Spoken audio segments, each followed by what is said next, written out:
Hoje eu quero ler aqui no profeta Oséias, no capítulo 6, que começa no verso 15, com uma palavra de Deus falando que ele iria se recolher. E, e aí vem uma palavra humana, no capítulo 6, verso 1. Deus diz: Eu vou me recolher. Aí os homens dizem: Ó, vamos chegar juntos, que aí ele não se recolhe, não. Vinde, tornemos, Oséias 6:1. Vinde, tornemos para o Senhor, porque ele nos despedaçou e agora nos sarará. Ele fez a ferida e agora ele a ligará. Depois de 2 dias nos revigorará. Ao terceiro dia nos levantará e viveremos diante dele. Então, minha gente, conheçamos e prossigamos a conhecer o Senhor, porque como a alva sua vinda é certa, e ele descerá sobre nós como a chuva serôdia que rega finamente a terra. Então vem uma palavra de Deus a esse povo que está combinando, ó. Olha o que Deus tinha dito: irei e voltarei para o meu lugar, até que se reconheçam culpados, até que se arrependam e busquem a minha face. Estando eles angustiados, cedo me buscarão, dizendo: Vinde a mim e tornemos. Então Deus já sabe o roteiro da gente. Já sabe o roteiro. Já até adianta. Olha, eu vou me retirar até que eles comecem a pensar. E quando eles começarem a pensar que eu me retirei, eles vão trazer um discurso que eu já conheço de cor e salteado. Porque eles repetem isso o tempo todo. A coisa fica ruim, aí eles vêm, eles acham que eu não resisto à repetição de determinadas confissões que eles fazem, como se ao dizerem acerca da minha restauração a eles, isso fosse cair num âmbito de insuportabilidade para mim, e eu teria que fazer o que eles estavam confessando. Ou seja, eles pensam que me mantêm reféns de confissões com script que me agrade. Porque se eu me agradar do script, eu vou aceitar, eu vou acolher, eu vou fazer o que eles estão me mandando fazer. É um pessoal que já estava tão treinado que eles achavam que tinham, de fato, que possuíam. É minha biblinha velha aqui caindo, páginas precisam ser coladas. Mas eles dizendo que achavam que já sabiam como seria essa reação de Deus ao script que eles já tinham praticado antes e agora esperavam que a resposta divina fosse a mesma. E é Deus mesmo que está dizendo: esse pessoal é assim, olha, eu vou me retirar, vai ficar ruim. Aí eles vêm com a seguinte conversa para cima de mim. Olha a conversa deles. E a conversa deles é essa: eles vão dizer: Vinde, tornemos para o Senhor, porque ele nos despedaçou e nos sarará agora. Ele fez a ferida e ele a ligará. Depois de 2 dias nos revigorará. Ainda dá um prazo para tudo. Ao terceiro dia nos levantará e viveremos diante dele. É isso que vai acontecer, como se Deus não aguentasse essas manhas, essas malandragens da espiritualidade que não tem arrependimento, mas que acha que aprendeu o caminho da manipulação divina. É uma coisa horrorosa quando a gente acha que aprendeu o caminho da manipulação divina. E eu conheço a minha vida toda Milhares de pessoas que acham que têm a fórmula da manipulação de Deus, de manter Deus, de algum modo, refém das suas confissões, dos seus arrependimentos, dos seus quebrantamentos ensaiados, das suas mobilizações de acordo com o script do que viram um dia dar certo e ficam achando que aquilo é mecânico, que toda vez que se fizer aquilo, Deus será obrigado a responder do mesmo modo, como se fosse mágica, ou um Deus da mágica, ou um espírito da mágica, que não aguenta ver a mecânica sendo feita, ele tem que se manifestar. Assim pensavam eles. E aí começam a convidar uns aos outros, conheçamos e prossigamos em conhecer ao Senhor, porque como a alva, a sua vinda é certa. Ele descerá sobre nós como a chuva serôdia que rega a terra. Tão lindo, né? Tão lindo. Só que é blá, blá, blá, é papo. É só você seguir lendo. O que farei de ti, ó Efraim? É Deus falando agora. Eles falaram, agora Deus fala. O que farei de ti, ó Efraim, lá no reino de Israel, não no reino de Judá? Que te farei, ó Judá, Judá mesmo. Efraim e Judá. Efraim representa o reino norte de Israel, Judá o reino sul. Porque o vosso amor é como a nuvem da manhã. É Deus dizendo: olha, esse negócio de saiamos, conheçamos, prossigamos em conhecer a Deus, Ele vai nos sarar. Eu conheço vocês, o que é que eu vou fazer com vocês? O amor de vocês eu conheço muito bem, é como a nuvem da manhã. A nuvem da manhã passa rápido. Começa de um jeito, menor vento abre e aparece outro dia. O que farei com vocês? Porque o vosso amor é como a nuvem da manhã e como o orvalho da madrugada que cedo passa. O amor de vocês é como o orvalho da madrugada que cedo passa. É só você olhar para você mesmo e veja. Veja a quantidade de coisas, de compromissos que você já assumiu. Você disse agora vai ser diferente.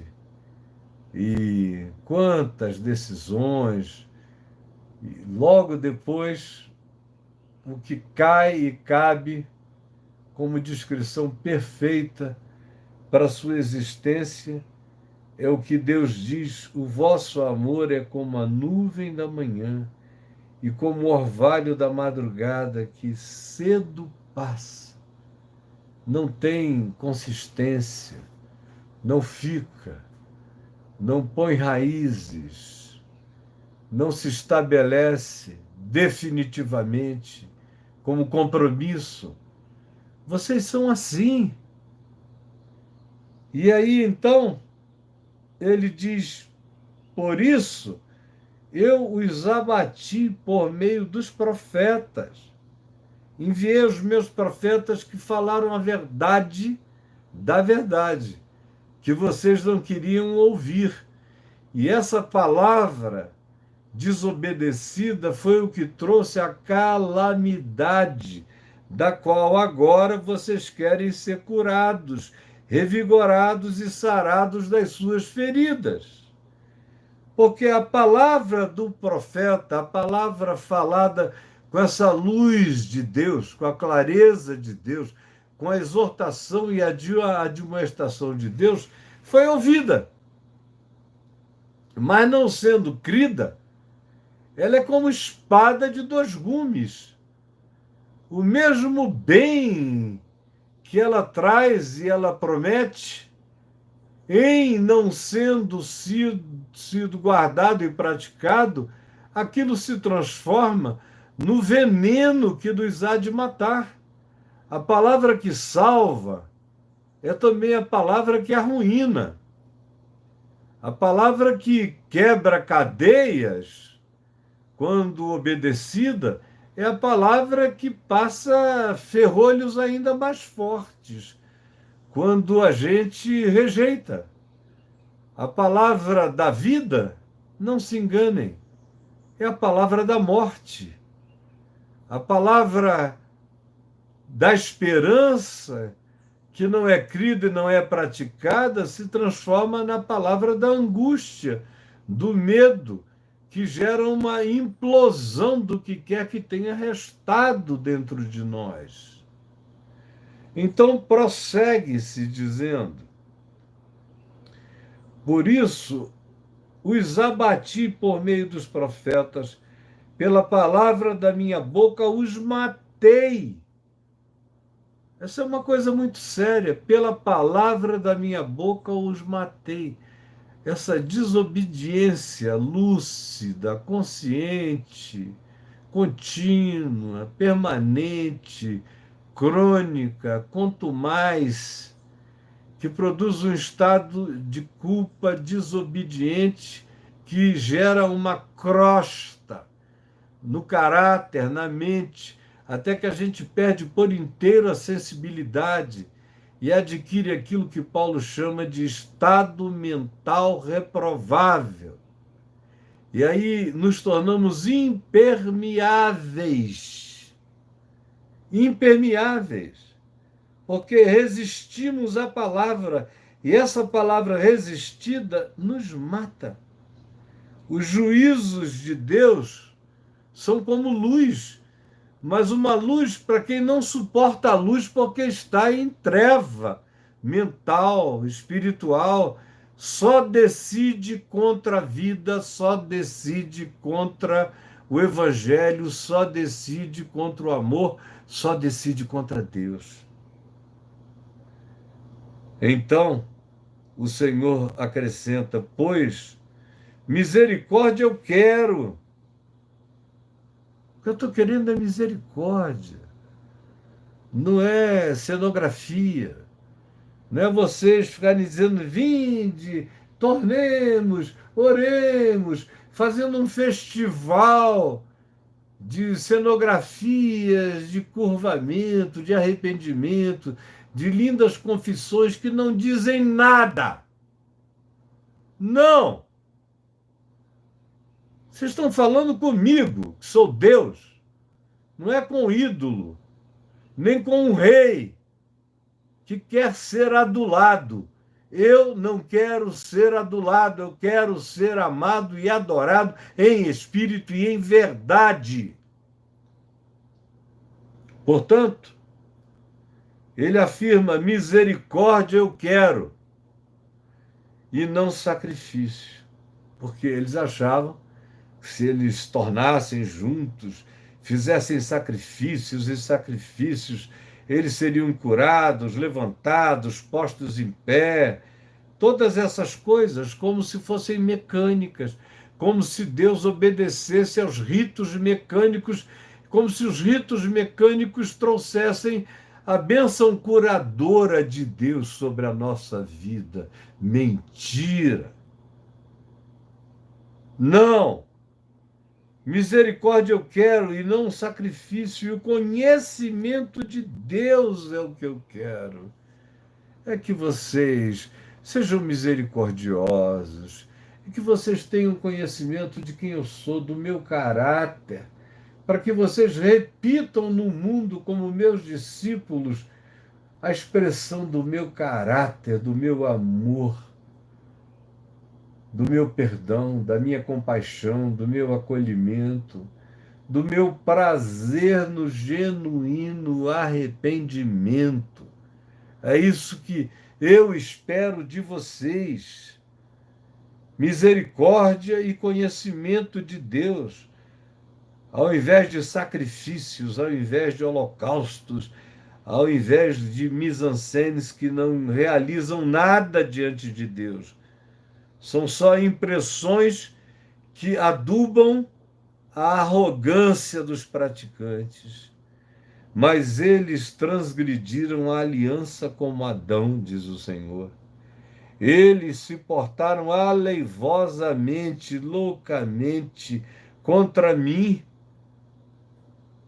E aí ele fala de Gileade, no reino norte de Israel, e diz: Gileade é a cidade dos que praticam injustiças, manchada de sangue, como hordas de salteadores que espreitam a alguém. Assim é a companhia dos sacerdotes de Gileade, pois matam no caminho para Siquém. Se você conhecesse essa geografia, você entenderia perfeitamente aonde está Gileade, como dela se tem que atravessar o vale e o Jordão, depois penetrar na região montanhosa da Samaria até chegar em Siquém. Nesse caminho é que eles se colocavam para matar pessoas, os sacerdotes assassinos.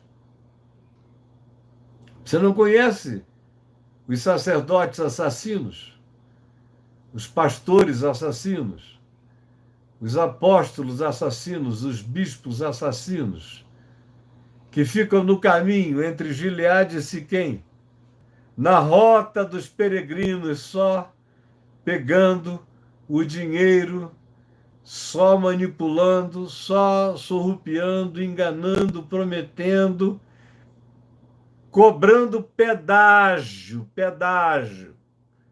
literalmente cobrando pedágio. Vejo uma coisa horrenda na casa de Israel. Ali está a prostituição de Efraim. Israel, Reino Norte, está todo contaminado. Mas também tu, a Judá, serás ceifada, porque tu estás também contaminado. Não sobrou nem Judá. Às vezes Judá era uma esperançazinha. Mas agora aqui o reino norte de Israel sempre foi arreganhado para o pecado. Totalmente. Foi dali que procederam alguns dos reis mais malévolos da história de Israel, mais vinculados a Baal, a Moloque, aos deuses estranhos e diversos, aos cultos mais esquisitos, aos acordos com os céus, com os espíritos, com a necromancia, com todo tipo de adivinhação maligna e perversa, acontecia com grande expressão no reino norte de Israel. Mas aqui se diz: não só tu, Judá também. Judá não escapa, Judá está exatamente na mesma condição e será igualmente ceifada. Era como se nos dias de hoje a gente estivesse falando de Israel e Israel fossem os movimentos mais emocionais, mais pentecostais, neopentecostais, do tipo mais folk religion, que são os que crescem muito mais entre nós, e a gente achasse que a profecia de Deus estava se recaindo sobre essas pessoas apenas. No entanto, os históricos, Judá, estão na mesma condição dos demais, na mesma condição. É só um outro tipo de culto, é só uma outra formatação, mas espiritualmente estão, infelizmente, na mesma condição. Não importa em que direção você vive, a condição é a mesma.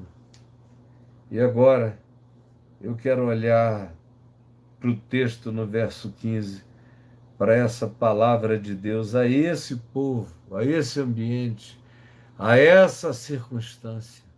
Olha o que ele diz de saída: irei e voltarei para o meu lugar até que se reconheçam culpados. Até que se reconheçam culpados. Deus diz: eu irei e eu voltarei para o meu lugar, até que eles se reconheçam culpados. Eu irei e me recolherei no meu lugar, até que eles se reconheçam culpados. Eu irei e me recolherei no meu lugar, até que eles se reconheçam culpados. Até que eles busquem a minha face. Me busquem. Entrem nos seus quartos. Dobrem os seus joelhos. Sondem profundamente os seus corações. Afastem o auto-engano religioso que diz: venham, ajuntemo-nos. Deus não resiste aos nossos cultos grandes. Vamos cantar os melhores louvores. E Ele nos machucou, Ele vai nos sarar. Ele nos feriu, Ele vai nos ligar. Ele não vai resistir ao terceiro dia de retiro de louvor, Ele não vai aguentar. Virá ao nosso encontro, nos levantará, fará em nós todo bem, porque Ele não aguenta ser louvado. Você já ouviu por aí esse pessoal que diz para você que Deus não aguenta ser louvado? É a mesma coisa que dizer Deus não resiste à nossa cantada. Os nossos cânticos são uma cantada em Deus. Ele não aguenta, Ele é um Deus leviano, Ele é um Deus extremamente frágil, é um Deus mal amado, é um Deus carente. A gente é como a gente é, mas se a gente fizer 3 dias de retiro, eu duvido que Ele não compareça. Ah, essa é a expectativa que a gente ouve toda hora por aí. A gente está precisando se reunir para fazer um retiro de louvores fortes. E aí vocês vão ver como Deus vai se manifestar, porque Deus habita entre os louvores. Parece que Deus habita no meio de canções, de cantigas, de cantos. Não, seu bobinho. Deus habita no meio do louvor, e o louvor não precisa que um som seja emitido da boca. O verdadeiro louvor é aquele que é feito com cânticos espirituais, com gratidão, com coração limpo, com atitude pura, com disposição de higienizar a mente, higienizar o coração, proteger os pensamentos, limpar os sentimentos e as emoções, olhar bem para o próximo e olhar com misericórdia para o próximo, que não nos inspira nada que não seja compaixão por causa do próprio erro e pecado dele. Louvar a Deus é andar com essa atitude de coração puro e simples, em espírito e em verdade. Vocês foram enganados quando andam na grande safadeza de tolice em tolice, de sacanagem em sacanagem, de engano em engano, de leviandade em leviandade, e aí vão fazer um louvor. Não, mas agora está na hora, e Deus não aguenta o louvor da gente.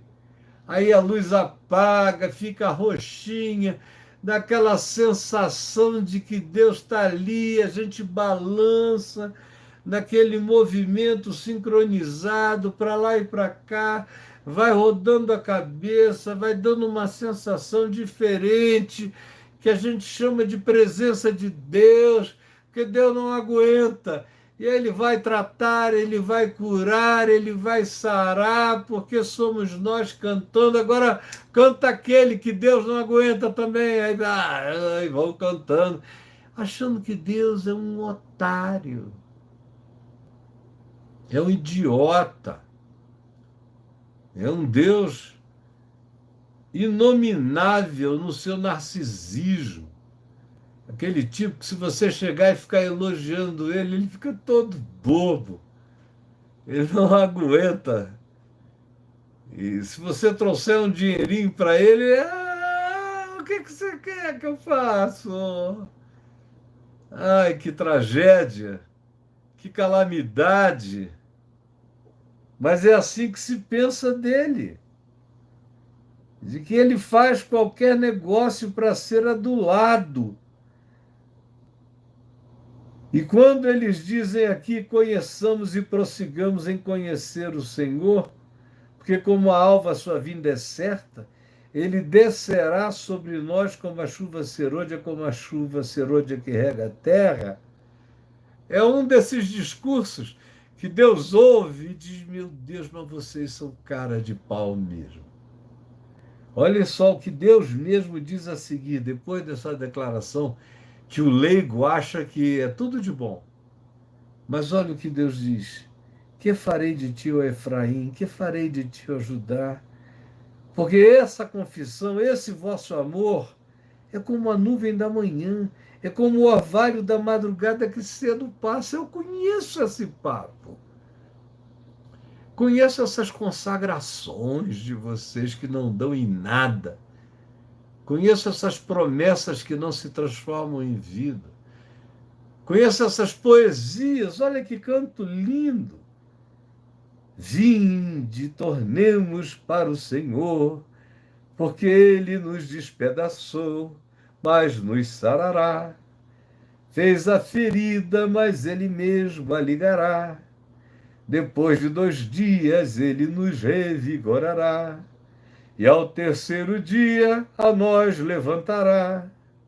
E viveremos diante dele, como ele em pé está. Aí eles dizem, o Senhor não aguenta um louvor desse.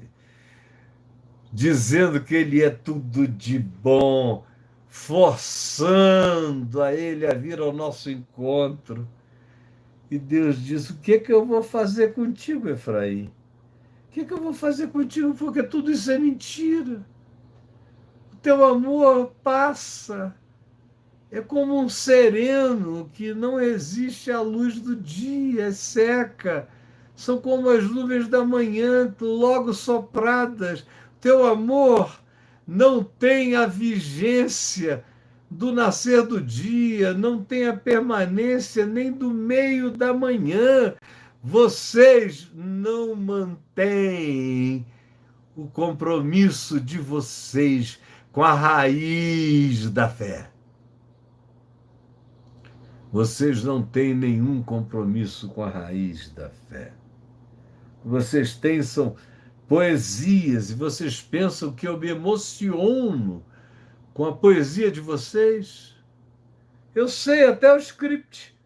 Eu me afasto na expectativa de que vocês reconheçam a sua culpa, se arrependam e se quebrantam, e vocês desenvolvem um script de sedução ao divino.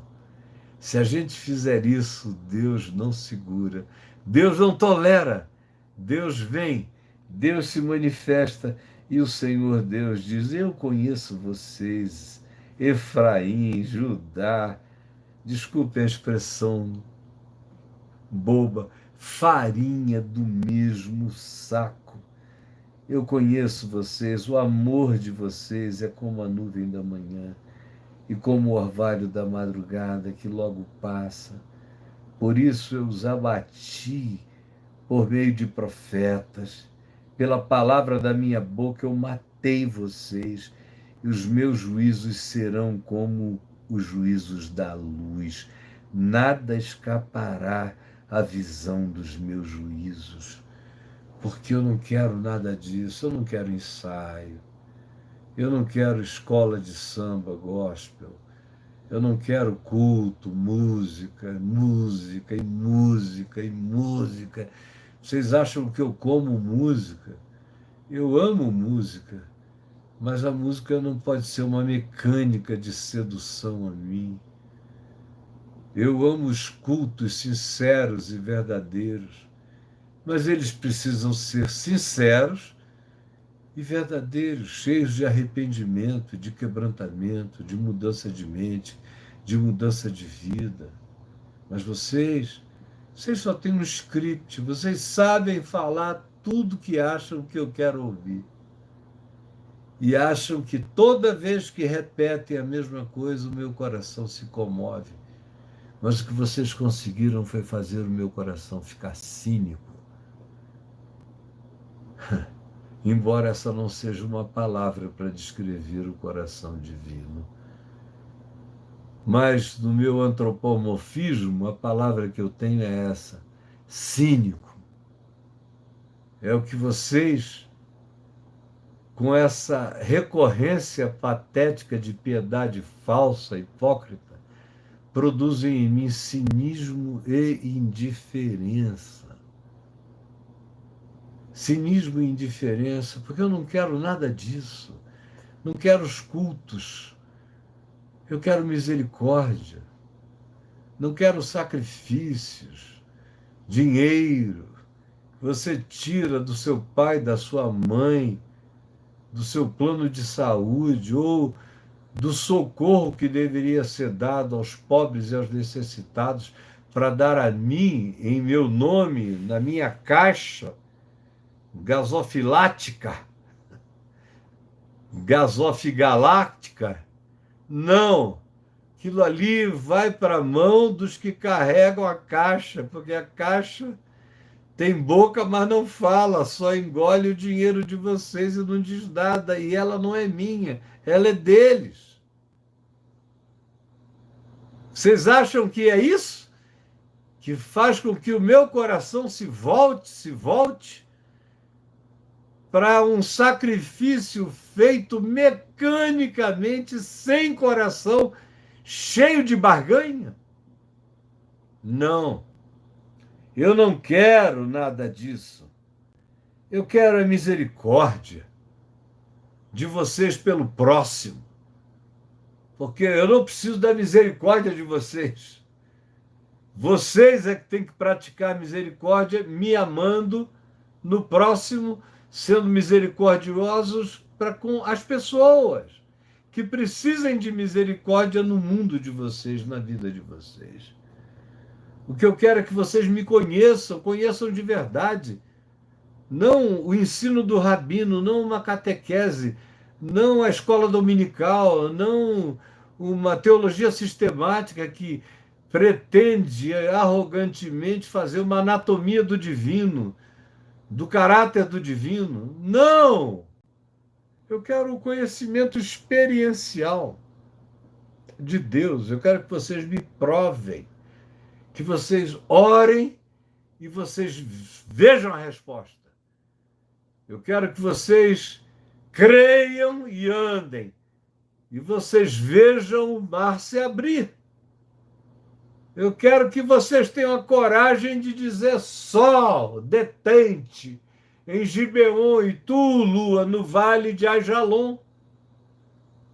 Eu quero ver vocês terem a coragem de olhar para 5 pães e 2 peixinhos, darem graças a mim e o ofertarem com o amor que altera partículas subatômicas e faz com que uma quantidade ínfima de material entre num processo de adesão recíproca, que vão criando de átomos em átomos, moléculas e mais moléculas, até haver uma explosão de comida nos cestos do milagre e ninguém sabe como.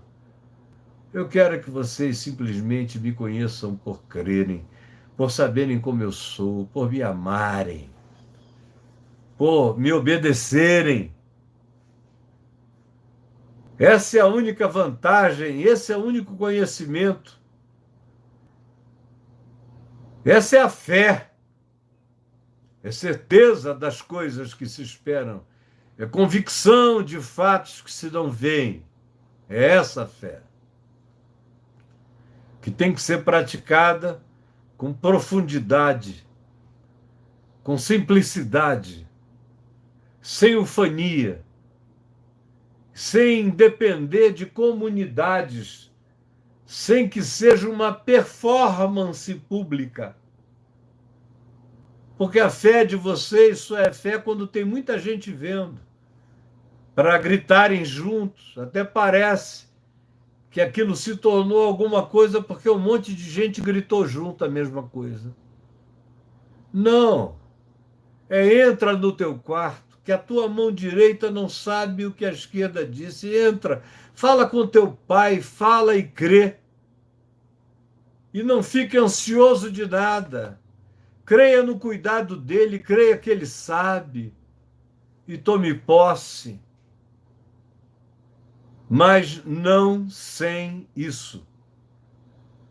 Como ele afirma aqui, porque vocês pensam que eu não vejo como são os caminhos de vocês, o que vocês planejam entre Gileade e Siquém, que aqui para nós passa a ser apenas uma figura tirada do ambiente histórico-geográfico para caracterizar um determinado espírito de inimizade. Gileade era lugar de culto, de adoração, Siquém também, mas entre Gileade e Siquém o que havia era um caminho de morte, de perigo, como existe nos ambientes da religião, os caminhos daquilo que mata a fé, mata a alegria, mata a esperança, mata a vontade de amar, de servir. Por isso a gente tem uma quantidade tão grande de gente completamente descrente. E os completamente descrentes são aqueles que cresceram na igreja. Você não encontra grandes ateus sem história cristã. Na infância, na adolescência, na juventude, na primeira juventude. 95, 97% dos ateus que eu encontro são todos crentes traumatizados, magoados com a mentira, com o engano, com a mecanicidade dos cultos, com o roubo, com o assassínio, com o ódio, com todas essas coisas perversas que são feitas e hoje fazem com que a segunda maior denominação cristã do Brasil sejam a desses chamados desigrejados. Ou então dos ateus evangélicos, que têm no meio evangélico todos os seus amigos e antigas amizades, mas eles deixaram de crer em Deus, não porque eles tenham deixado de crer em Deus, é porque eles deixaram de crer na religião, nos pastores, nos sacerdotes, nos líderes, nos supostos representantes de Deus. E aí se tornam assim. E eu os vou identificando, faz anos, desde o ano 2000, que eu os vou achando e eles vão me achando, e eles vão sendo curados e sarados à medida em que vão entendendo e vão praticando o evangelho simples. O número dos ateus foi diminuindo, diminuindo, diminuindo. Quando eu comecei aqui na internet, no ano 2000, o que tinha de grupo ateu, de conversa sobre ateísmo para todo lado, e de memes sobre crentes ateus, era para todo lado. Vocês viram que acabou num tapa, pá, pá. Foi 1 ano e meio, sumiu tudo. Por que vocês acham que aconteceu isso? Porque os promotores foram caindo em si, foram se convertendo. E foram vendo que eles eram só traumatizados, me ouvindo aqui todos os dias. Eu digo me ouvindo porque eu tenho ouvido milhares de testemunhos dos mesmos e das mesmas coisas. Alguns foram formando comunidades de fé em casas, em lugares pequenos, milhares de comunidades de reuniões menores. Alguns procuraram comunidades, igrejas um pouco mais saudáveis, menos agressivas e se uniram lá. E uma quantidade enorme não consegue mais voltar para lugar nenhum, mas eles me assistem por aqui todos os dias, mandam para os amigos seus compartilhamentos, a palavra vai sendo distribuída. E esses chamados desigrejados frequentemente são os indivíduos mais lúcidos e mais comprometidos com o evangelho que hoje em dia eu identifico no mundo. Não vão muito a lugar nenhum, mas estão com a mão na massa. Estão virando padres Júlios Lancelotes. Estão com a marreta na mão derrubando coisas, muitos. Estão fazendo serviços aos pobres que nenhuma igreja sabe. Estão se oferecendo para trabalhar na preservação do meio ambiente em diversas entidades, crendo e sabendo que aquela é a sua expressão de culto a Deus no mundo.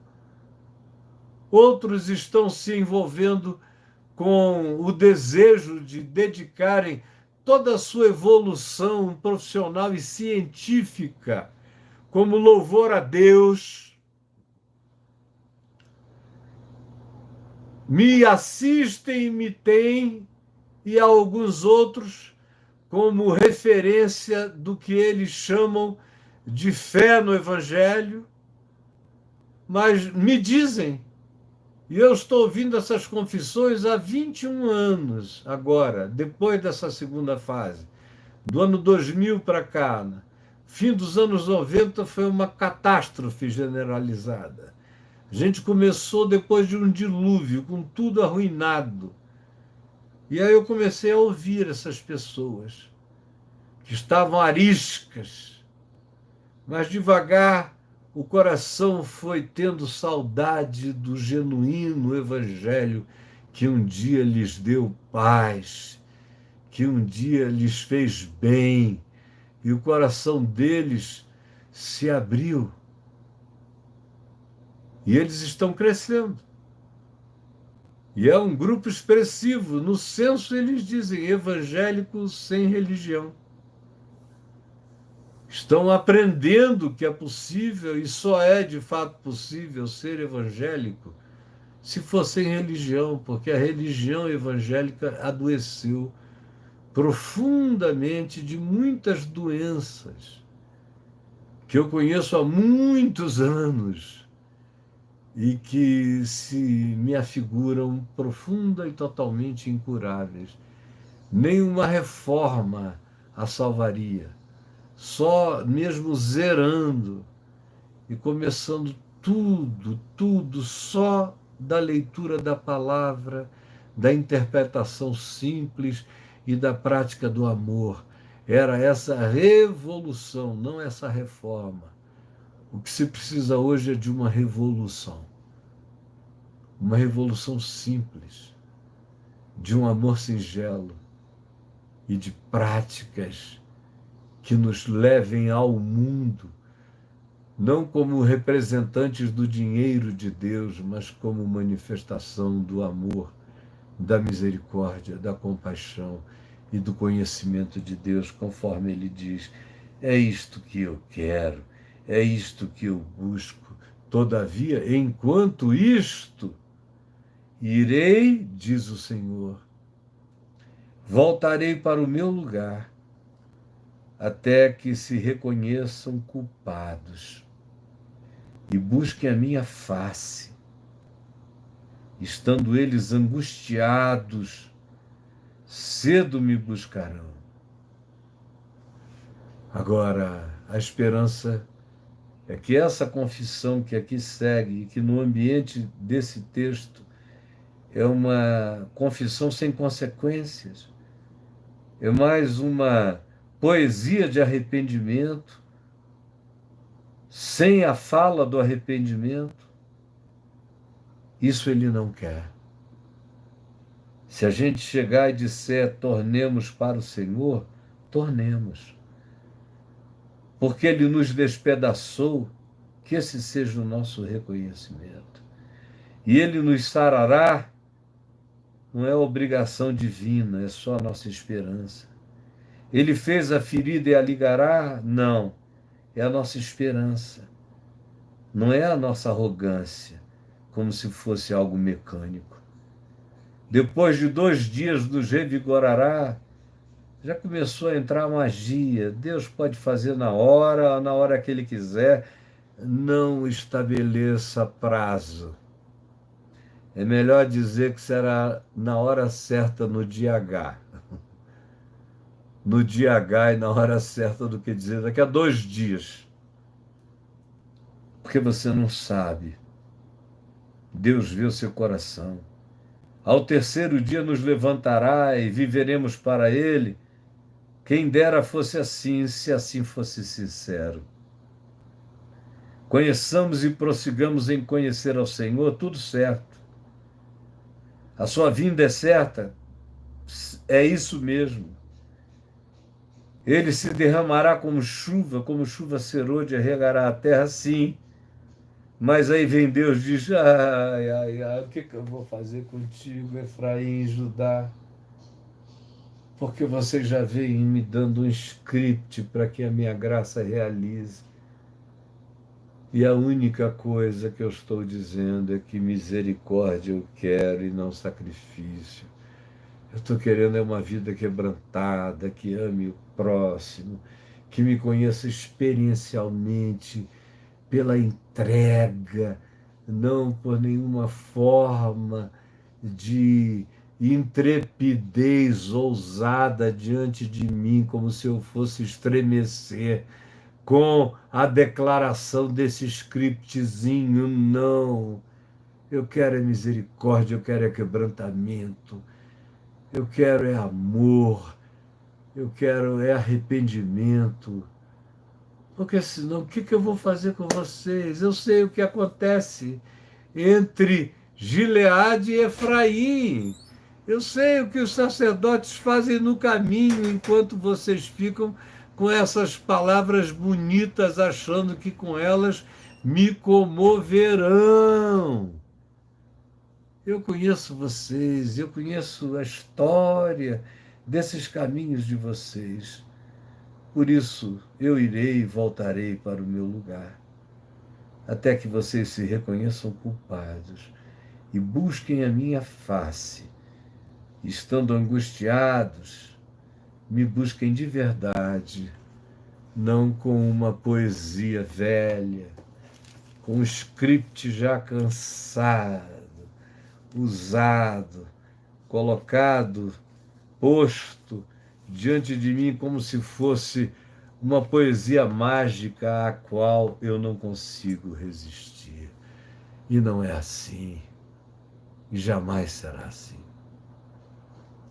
Olhem aqui, meus amigos queridos, vamos orar? Eu queria orar com vocês. E eu estou falando sério, eu estou falando muito sério, eu não brinco com o Evangelho de Deus. E não tirei os comentários aqui na esperança de que todo mundo fosse sério também aqui. Aí lá vem alguém dizendo, querendo dar cloroquina para o gado. Desculpa, meu irmão, procura outro cercadinho. Esse aqui é a palavra do Evangelho, conforme você ouviu. E se eu fosse você, eu não brincaria com isso, não. Eu nunca brinquei de Deus e nem com Deus, jamais. E eu acho feio, acho trágico. Não brinca, não. Senhor Jesus, eu falei a tua palavra. Falei a tua palavra e a interpretei. A coloquei na ordem da lógica a ser discernida. Mostrei como nem tudo que parece poético é verdadeiro, e como o que tu pedes é tão claro. Tu não pedes poesia, tu pedes compaixão, misericórdia, arrependimento, discernimento da nossa própria culpa, da nossa indiferença. Meu Deus, é muita, muita, muita indiferença. Tem compaixão, porque tem gerações inteiras morrendo na indiferença. Eles olham para as igrejas e perdem a fé. Eles observam os pastores e saem correndo. Eles veem muitos padres e se sentem desamparados. Eles procuram médiuns espíritas e descobrem que muitos deles são enganadores, pedófilos, abusadores. A mesma coisa com todos os outros grupos e líderes religiosos. É um tempo onde não há líderes limpos, exceto alguns poucos. A maioria vive de abusar, de manipular, de enriquecer nas costas e às custas de um povo sofrido, angustiado, aflito. Oh, meu Deus, quantas famílias sofrendo, quanta gente morrendo, quanta gente amiga minha se foi somente na semana passada. Foi um esvaziamento de amigos. Quantos outros, lá na minha terra, no Amazonas, estão entubados mais para a morte do que para a vida. Outros estão sendo extubados, mas ainda sem resposta lúcida, deixando-nos com o temor de que haja sequelas. Por favor, bota a mão, ajuda aqueles que acordarem a acordarem sem sequelas, por favor. Ai, Jesus, são tempos tão difíceis, são governos tão loucos, tão insanos no seu olhar, no seu interpretar, no seu espírito, aqui no mundo inteiro. São tantos egoístas, nem no meio da pandemia conseguem agir com lisura, com honestidade. Tem compaixão do país que bota jovens que não precisam no lugar dos velhos, que se não se vacinarem correm o risco de morrer, que botam meninas desnecessitadas na frente de médicos idosos, que estão carregando doentes todo dia e não foram vacinados. Tem compaixão desses abusos entre nós, porque nem na hora de nos salvarmos nós sabemos praticar a salvação. Por favor, tem compaixão de nós. E tem compaixão daqueles que dizem que não vão se vacinar porque essa vacina mata, porque acreditam que ela é mágica, porque são pessoas que creem em magia, creem que a sua sexualidade será alterada.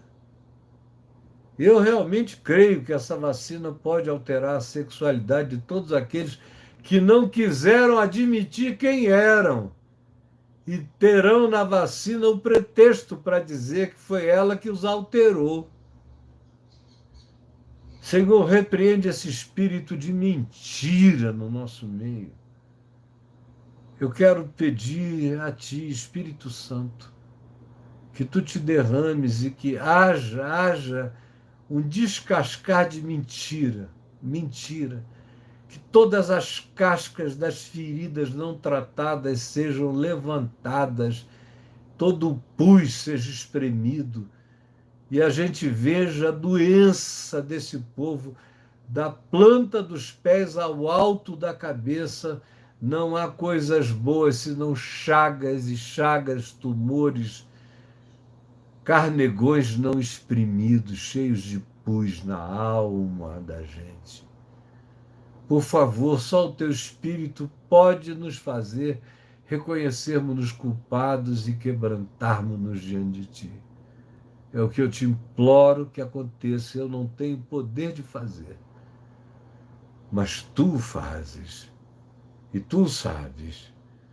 E eu prego nessa esperança de que seja a palavra de um profeta, ferindo, rasgando, atravessando a malignidade no meio de nós. É o que eu te imploro agora, em nome de Jesus. Amém e amém.